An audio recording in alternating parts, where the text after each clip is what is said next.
we are living in an intolerant situation where people, when they don't tolerate the other, you go into a stage whereby the response is always violent and cruel. Your presence here is very important to us, but we need you to support us. We need you to help us to be able to stay. We need you to support our church, because without a strong church on whose shoulder I can go and cry if I need be, my family will not stay, I will not stay, and there will be no services, all the church services that we offer to the Palestinian people without any discrimination, and actually to every human being who comes in for support. So we need your support for the local church. We are constantly perplexed about the lack of really support of the churches outside. I mean, when we look at what happens, the role the churches played in South Africa, when we look at the role the churches played also, the churches outside in Ireland, you find that they had been most effective. And I think spiritual leaders, if one stays within that context and not go into politics, maybe that will awaken not only leadership but people as well, you know. I'm not greatly convinced that that religious leaders are good politicians, but I do think that religious leaders have a responsibility, so to speak, to lay down the ethical framework upon which, from our religious perspective, from our theological perspective, we expect civil society to model itself. And I think if there were a contribution to make, it would be in that kind of framework. I think the church has played at least some part in the process over the years of our troubles, that they were the moderating influence.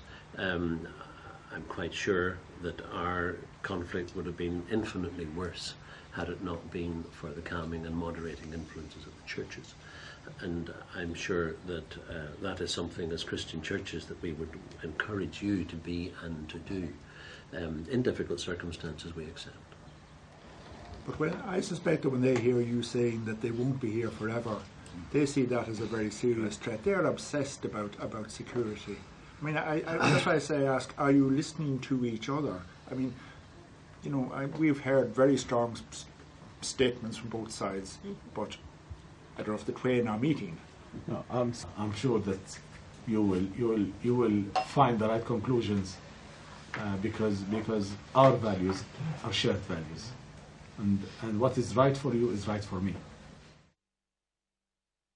We're an Israeli peace and human rights organization that's dedicated to ending the occupation and creating the conditions for a just peace between Israelis and Palestinians. The bearer of this passport is a citizen of Bethlehem, that they recognize this ancient city provides a light to the world and to all people who uphold the values of a just and open society, that they will remain a true friend to Bethlehem through its imprisonment, and that they will strive to keep the ideals of Bethlehem alive as long as the war stands.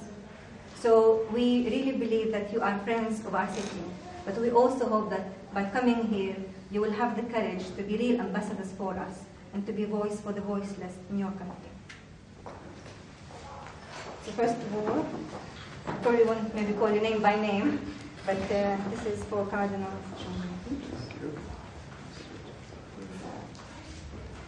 Sorry.